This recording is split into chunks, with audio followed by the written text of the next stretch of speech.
Ein sú spurning sem hlýtur að leita á alla fyrr eða síðar á ævinni og hún snýst dauðan og hina dánu. Við viljum öll fá að vita hvað hefur orðið látna ástvini okkar. Hvert hafa þeir farið? Hvað eru þeir að gera ef þeir geta gert eitthvað í því ástandi sem þeir eru? Getum við treyst því sem menn hafa að segja okkur þetta, lifandi menn sem ekki hafa dáið? Eða getum við frekar treyst honum sem lifði hér og dó og reisu frá dauðum og lifandi í dag? Ég að tala Jesú Krist, drottinn okkar og frelsara. Hvað hefur Guð að segja okkur dauðan og hina dánu? Getum við farið í Biblíuna og lesið hana? Eru dánir virkilega lifandi? Við skulum fletta í Biblíunni og skoða að þessu sinni þegar við hugleiðum þetta efni og við viljum komast að sannleikanum dauðan og hina dánu. Þegar við förum í kirkjugarðinn, þegar við erum viðstödd við jarðarfarir, að þá hugleiðum við, hvar hinn látni núna? Hann farið til Guðs eða til á einhvern annan stað? Hvernig líður honum eða henni? Í fyrstu Mósebók í 2. kapitúla sagt frá því þegar drottinn skapaði mannin. Og ég held að það væri ágætt fyrir okkur að fletta þar upp á 16. og 17. versinu og lesa þar hvernig Guð fór að þegar að maður kom til sögunar. Þar segir: og drottinn Guð bauð manninum og sagði: af öllum trjám í aldurgarðinum máttu eta eftir vild, en af skilningstrénu góðs og ills máttu ekki eta, því að jafn skjótt og þú etur af því skalt þú vissulega deyja. Tókuð eftir því þarna að Guð sagði að maðurinn myndi deyja ef hann óhlýðnaðist? Með öðrum orðum, Adam og Eva, eins og sagan segir í byrjunu Biblíunar, þau óhlýðnuðust fyrirmæli drottins og það leiddi til dauða þeirra þó síðar væri. Við erum búin að koma auga á yfirlýsingu drottins þess efnis að maðurinn og konan í upphafi, þau myndu deyja ef þau synguðu, ef þau óhlýðnuðust fyrirmæli drottins, og þau dóu. En svo í 3. kaflanum í 1. Mósebók að þá lesum við það frá 1. versinu að einhver var til staðar í aldurgarðinum Eden sem hafði aðgang að fyrstu foreldrum okkar aðeins á einum stað við skilningstré góðs og ills. Og við lesum að höggormurinn var slægari en öll önnur dýr merkurinnar sem drottinn hafi gjört, og hann mælti við konuna: það satt að Guð hafi sagt: þið megið ekki eta af neinu tré í aldurgarðinum?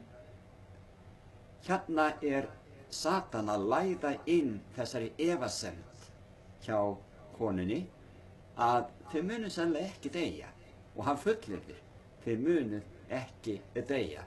Eða það kemur í ljós hér þegar við lesum áfram: þá sagði konan við höggorminn: af ávöxtum trjánna í aldurgarðinum megum við eta, en af ávexti trésins sem stendur í miðjum aldurgarðinum, af honum, sagði Guð, megið þið ekki eta og ekki snerta hann, ella munið þið deyja. Þá sagði höggormur við konuna: vissulega munið þið ekki deyja. En Guð veit að jafnskjótt sem þið etið af honum munu augu ykkar uppljúkast og þið munu verða eins og Guð og vita skyn góðs og ills. Hérna höfum við það svart á hvítu að óvinur Guðs og manna sagði fullum fetum af fullyrti að þau myndu ekki deyja þó að þau gengju þvert á fyrirmæli drottins. Hvor sagði sannleikann, Guð eða Satan? Það var ekkert að ávextinum. Allt sem Guð skapaði var fullkomið og gott og fagurt, og það var engin synd í heiminu þegar Guð skapaði þennan heim. Það var ekki fyrr en að Adam og Eva óhlýðnuðust fyrirmæli drottins. Þá gerðust þau syndarar og þar með urðu þau dauðlegar manneskjur. Í 1. Mósebók 2. kapitúla og 7. versi segir að Drottinn Guð myndaði manninn af leiri jarðar og blés lífsanda í nasir hans og þannig varð maðurinn lifandi sál. Við tökum eftir því að líkami Adams var lífvana þar til Guð blés lífsanda sínum í hann og þannig varð Adam lifandi sál. Við leggjum áherslu á það hvernig manneskjan eða maðurinn varð sál eða lifandi sál. Bara svo fullyrðing að hann varð lifandi sál, það er að segja Adam, við það að Guð blés þessum lífsanda eða lífskrafti í nasir hans, þá gefur það auga leið að þegar Adam dó, þá var hann ekki lengur lifandi sál. Ef hægt er að tala um dauða sál, já þá gerðist það á þeirri stundu sem hann dó. Þegar við förum yfir í Prédikarann í 12. kapitulan og 7. vers, þá er okkur sagt að moldin hverfur aftur til jarðarinnar, þar sem hún áður var, og andinn til Guðs sem gaf hann. Ég vil lýsa þessu þannig að dauðinn sé algjör andstæða við sköpun mannsins. Þannig að holdið verður aftur að moldu og lífsandinn sem Guð blés í nasir mannsins hverfur aftur til Guðs. Það eru orð Jesú Krists sem að gefa okkur vísbendingu að ekki er allt með felldu með hugsanagang manna í gegnum aldirnar og enn í dag varðandi hina dánu og dauðan, hvað felist í því að deyja. Því að Jesús segir í Jóhannesarguðspjalli 14. kafla og byrjunarversunum: hjarta yðar skelfist ekki, trúið á Guð og trúið á mig. Í húsi föður míns eru margar vistarverur. Væri ekki svo, hef ég þá sagt þegar ég færi burt að búa yður stað? Þegar ég er farið burt og hef búið yður stað, kem ég aftur og tek þau til mín, svo að þér séu einnig þar sem ég er. Hér er frelsarinn okkar að fullyrða: hefði ég virkilega sagt ykkur að ég færi burt til þess að búa ykkur stað og kæmi svo aftur að taka ykkur til mín inn í Guðs ríki, inn í dýrð himinsins, ef það væri ekki satt, ef ég myndi ekki standa við það? Ég segi ykkur dagsatt, með öðrum orðum, er Drottinn að segja okkur þarna: ég fer burt, ég ætla að undirbúa komu ykkar, og svo einhvern tíman, þegar ég er tilbúinn, þá mun ég koma aftur til jarðar að sækja ykkur. Þetta gefur okkur vísbendingu að hinni dánu er enn ekki komnir inn í Guðs ríki. Og nú viljum við fá að vita meira hvað Guð hefur að segja okkur í orði sínu varðandi einmitt þetta að Jesús muni koma aftur að sækja hinna dánu, að reisa þá upp úr gröfunum sem þau kunna að hvíla í og taka þá inn í himinin. Það hlýtur að vera stórkostlegu viðburður. Ég þarf að fullyrða að þetta sé mesti viðburður allra tíma í mannkynssögunni, einmitt þegar Drottinn snýr aftur til jarðar til þess að koma að sækja okkur. Við skulum hverfa aftur í Sálmana 115, vers 17. Þar segir á þessa leið: eigi lofa andaði menn Drottinn, né heldur neitt sá sem hniginn er í dauða þögn. Það er eitthvað mjög merkilegt við þennan texta, þessa yfirlýsingu sálmaskáldsins, því að hann fullyrðir að hinni dánu lofi ekki Drottinn. Svo að af hverju skyldi það vera? Skyldu þeir ekki geta það? Ætli þeir sé ekki komnir í Guðs ríki? Og ef þeir eru ekki komnir í Guðs ríki strax í dauðanum, hvar eru þeir þá? Við skulum halda áfram leit okkar í orði Guðs og leyfa Guði að upplýsa okkur vegna þess að það er hann sem veit allt dauðan og lífið og eilífa lífið. Við skulum leyfa Esekíels spámanni að lýsa því sem Drottinn hefur að segja sálirnar, og þá lesum við í 18. kaflanum og 4. versi: sjá, mínar eru sálirnar allar, sál föðurins eins og sál sonarins. Mínar eru þær, sú sálin sem syngar, hún skal deyja. Hér er fullyrt að sálin geti dáið. og er þá nokkuð fjarri því að taka mark á því sem Guð hefur að segja, að hinni dánu í dauðanum viti ekki neitt þar til að drottning kemur og sækir þá og vekur þá til lífsins og reisir þá upp til eilífs lífs.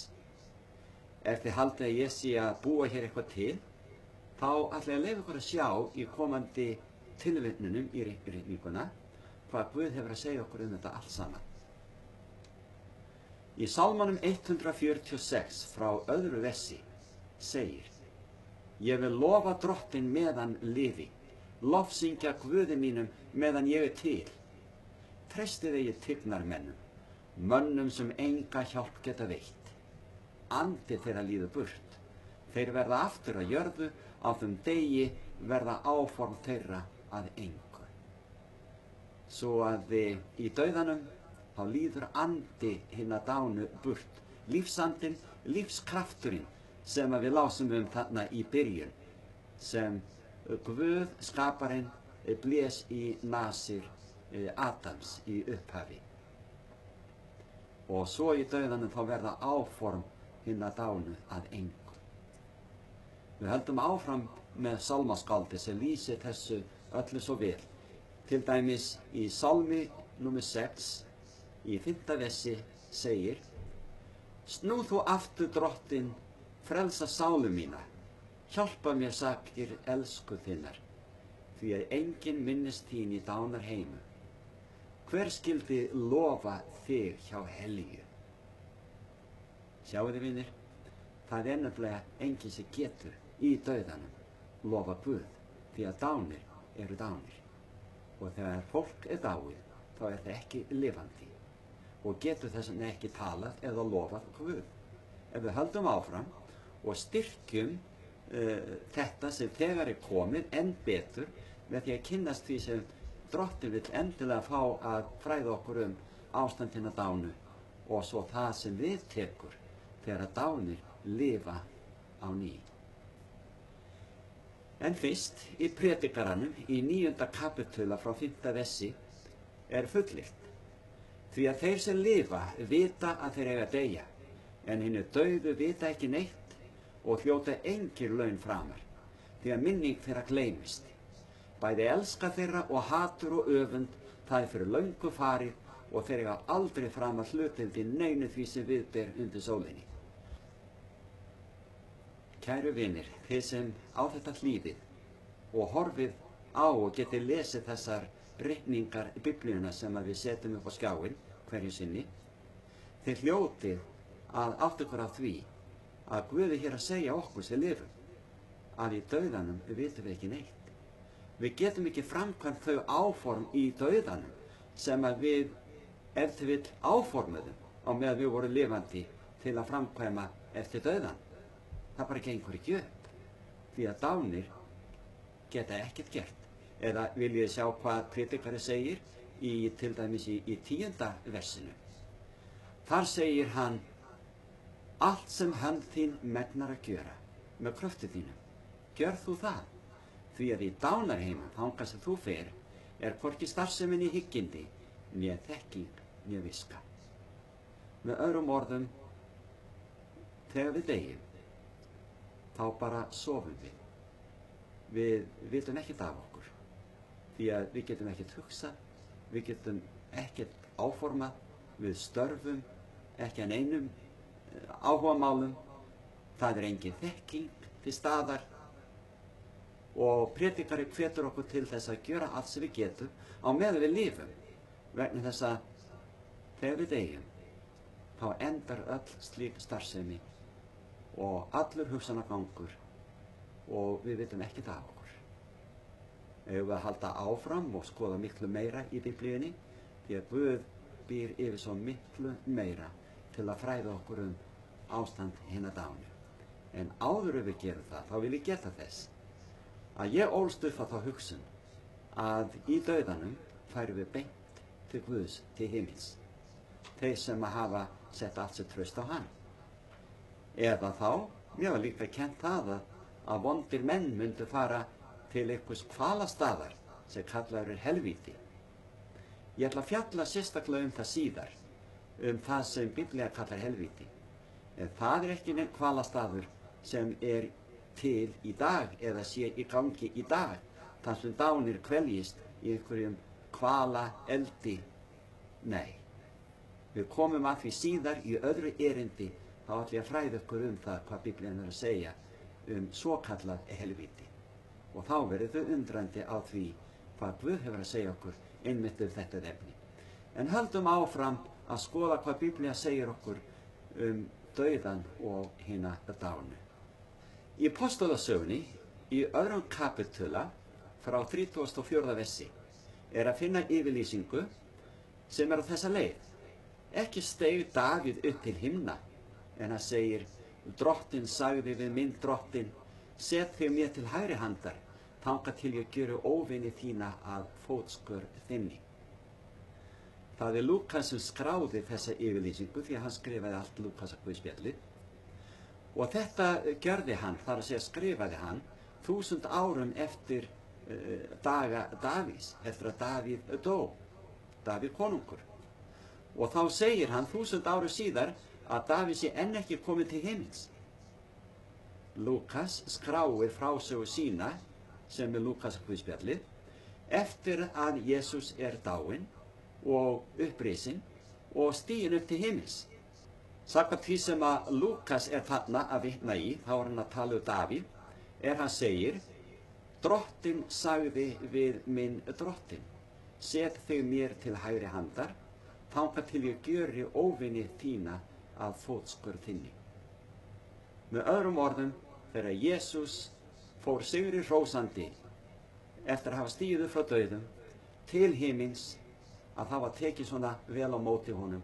Hann var boðinn í hásæti Guðs almáttugs á himnum til að sitja þar við hlið föður síns. En þá var Davíð konungur sem dó 1000 árum áður enn ekki kominn til himins. Þetta ekki sláandi vinir? Skyldu þá látnir ástvinir okkar sem hafa til vill dáið, á undanförnum árum, vera komnir til himins? Nei, það getur ekki verið samkvæmt öllum þessum yfirlýsingum Biblíunnar, og það eru mikið fleiri. Við ætlum að skoða fleiri. Það Páll postuli sem hefur eitthvað merkilegt að segja okkur í fyrra Tímóteusarbréfi 6. kafla og 16. versi, þar sem hann talar Jesú Krist og segir að hann sé konungur konungana og drottinn drottnanna, og svo bætir að við, hann einn hefur ódauðleika. Þar með þessi kenning ódauðleika sálarinnar orðin að engu. Við mennirnir, við erum lifandi sálir á meðan við lifum, en þegar við deyjum erum við einfaldlega dánar sálir. En það einn sem að eilífur, og hann einn hefur ódauðleika, að það drottinn drottnanna, frelsarinn okkar, Jesús Kristur. Þeir sem hafa eitthvað lesið að ráði í Biblíunni hafa komist að raunum fyrirmæli drottins það að hann vilji alls ekki að við leitum á miðilsfundi eða leiti frétta hjá framliðnum. En það sé það ekki hægt, eins og við erum þegar búin að sjá. Og í Nýja testamentinu okkur sagt frá því að óvinur Guðs og manna blekki okkur mennina og ljúgi sem sagt að okkur varðandi ástand hinna dánu.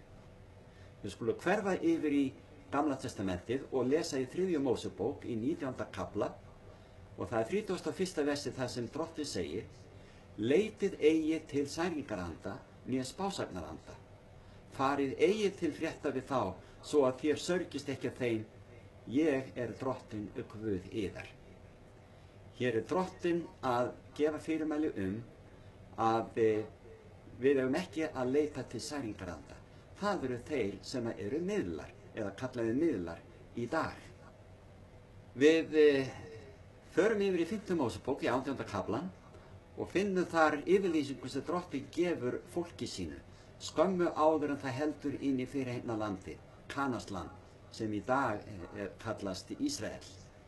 Og hann segir frá 9. versi, þegar þú kemur inn í landi sem Drottinn Guð þinn gefur þér, þá skalt þú ekki taka upp svívirðingar þessara þjóða.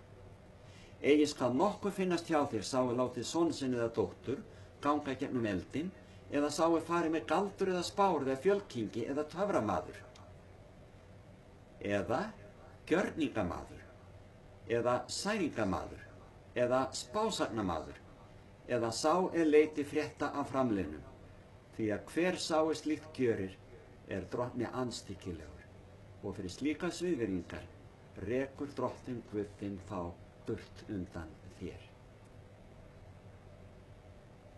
Ég vil geta þess hér, eftir að hafa lesið slíkan alvarlegan boðskap, þar sem að drottinn lítur á þá sem andstyggilega, sem óhlýnast honum og leita frétta hjá framliðnum og svo framvegis, að hann skilur kringumstæður þeirra sem ekki vissu.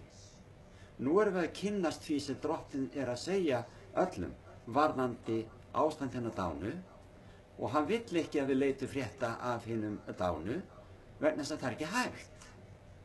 Það aðeins þegar að við þráumst við og viljum ekki hlýða Guði í þessu, viljum ekki treysta honum í því sem hann að segja okkur ástand hennar dánu, og förum gjörsamlega gegn fyrirmælum hans og förum samt á miðilsfundi og teljum okkur vera að tala við látna ástvinni okkar.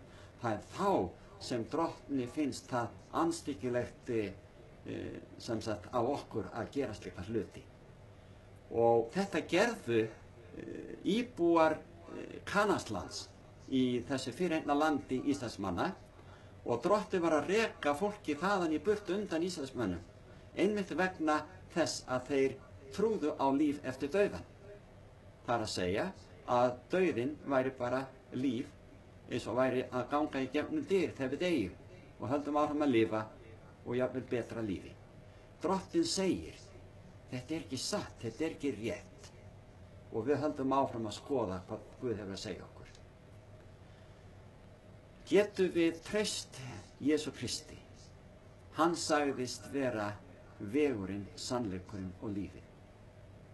Segir hann satt, getum við treyst honum. Hann sem frelsarinn, hann sem hefur dáið og risið upp og stigið upp til himna og þar að vinna að sáluhjálp okkar og kemur síðan aftur til að taka okkur til sín.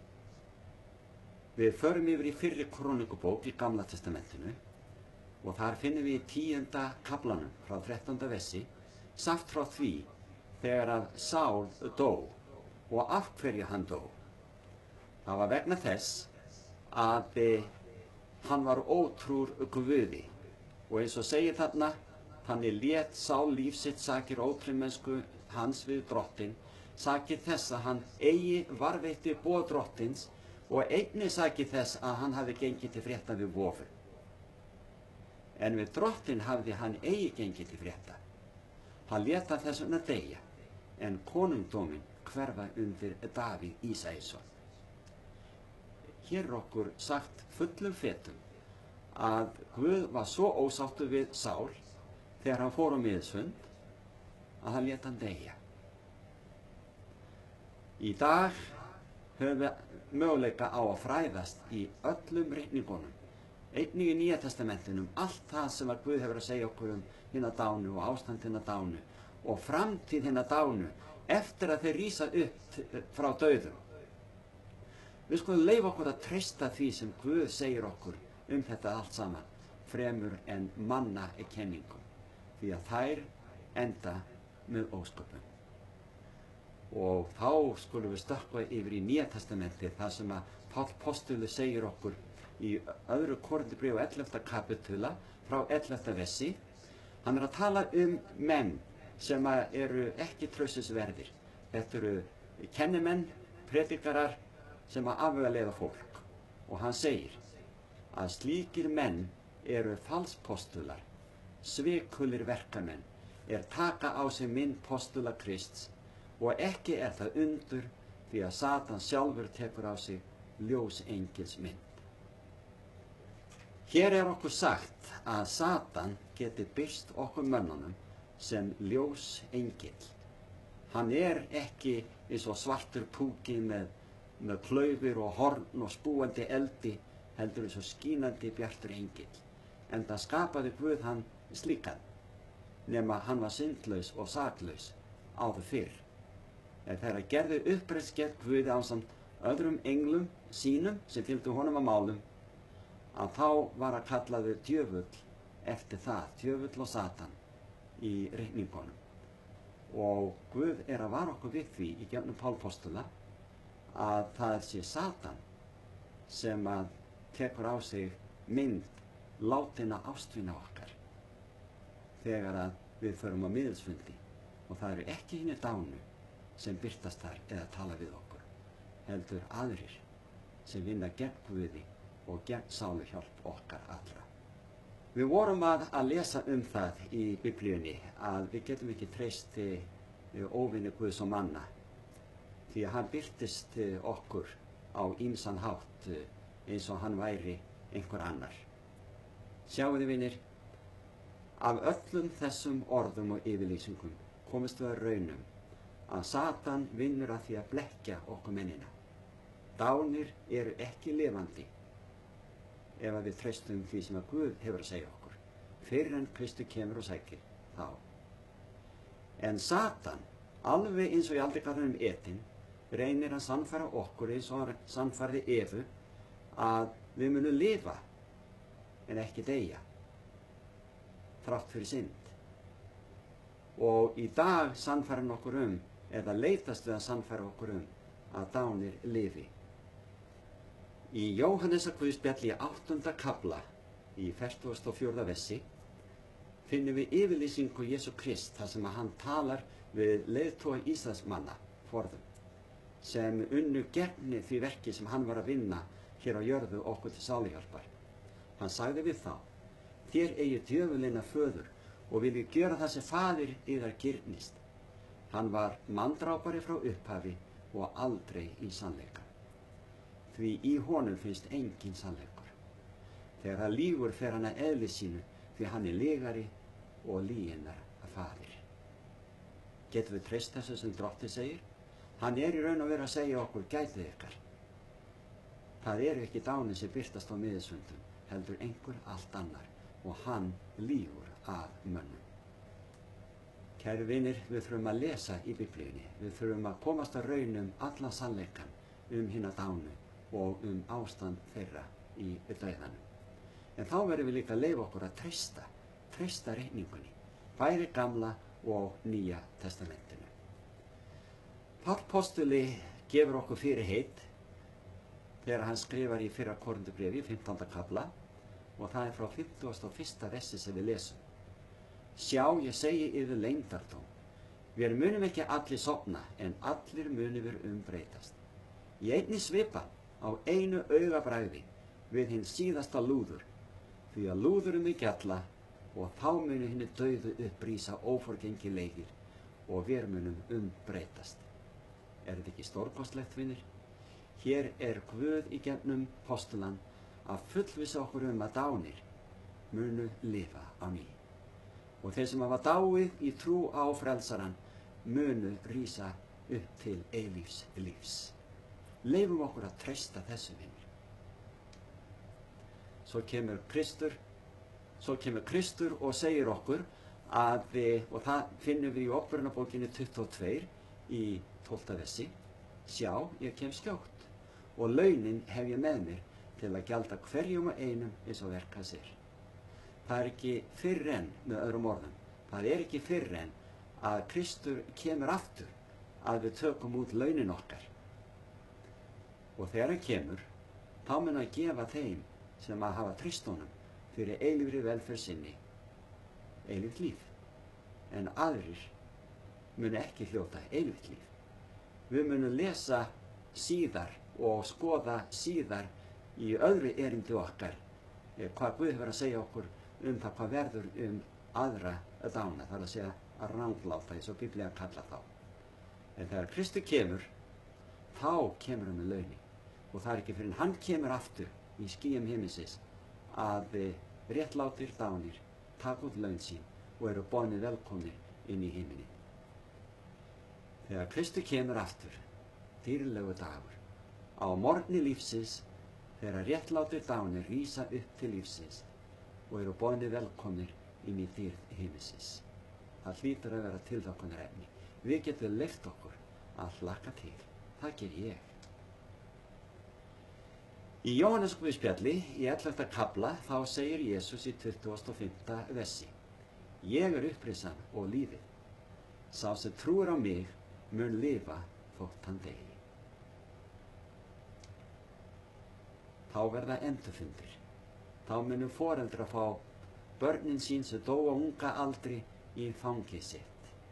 Og það verður dýrlegu dagur, glaðir endurfundir. Og við munum halda inn í himinin, boðin velkomin af frelsaranu sjálfum, til þess að njóta lífsins alla eilífð. Því að hann er vegurinn, upprisan og lífið. Einhver listamaður hefur gert þessa mynd samkvæmt þeim lýsingum sem að hann finnur í ritningunni. En það sem að Guð er að undirbúa fyrir okkur tekur öllu því fram sem að við menninni getum látið okkur þetta í hug. En þangað til að drottning kemur og býður okkur velkomin inn í himinin, inn í dýrð sína, þá getum við leyft okkur að svona gæla við framtíðina og eilíðina í huga okkar, en það mun aldrei nálgast það sem að verður raunveruleikin í eilíðinni. Drottinn segir í síðustu bók Biblíunnar, og það er 21. kaflinn í Åpenbararbókinni frá 3. versi, að Guð mun búa hjá þeim, þessum hólknu, og þeir munu vera fólk hans, og Guð sjálfur mun vera hjá þeim Guð þeirra, og hann mun þerra hvert tár af augum þeirra, og dauðinn mun ekki framar til vera, hvorki harmur, né vein, né kvöl er framar til. Þetta er framtíðin. Þetta er það sem Guð er að undirbúa fyrir okkur. Og ég endurtek orð Jesú þegar segir í Jóhannes í 14. kafla og 6. versi að hann er vegurinn, sannleikurinn og lífið. Enginn kemur til föðurins nema fyrir mig, segir Jesús. Svo að ef við ætlum að njóta eilífðarinnar í dýrð Guðs, í dýrðaríki hans, þá verðum við að treysta því sem að Guð hefur að segja okkur. Og alveg sérstaklega því sem að Jesús segir okkur. Því að hann er vegurinn. Og hann segir satt. Hann er sannleikurinn. Og hann er lífið. Upprisa lífsins, endurfundir ástvina, þegar við fáum að halda inn í himinin að lokum. Því að Jesús hefur lofað að koma, og þegar hann kemur, þá mun að bjóða þig velkomin eða velkomna. Hafið þú sett allt þitt traust á hann. Ef ekki nú þegar, hví þá ekki að gera það núna? Því að drottinn kemur skjótt, og þá hefur hann launum með sér. Og þá vill hann endilega fá að bjóða þig sérstaklega velkomin eða velkomna. Hvað segir þú við boði drottins? Að koma til hans og treysta honum.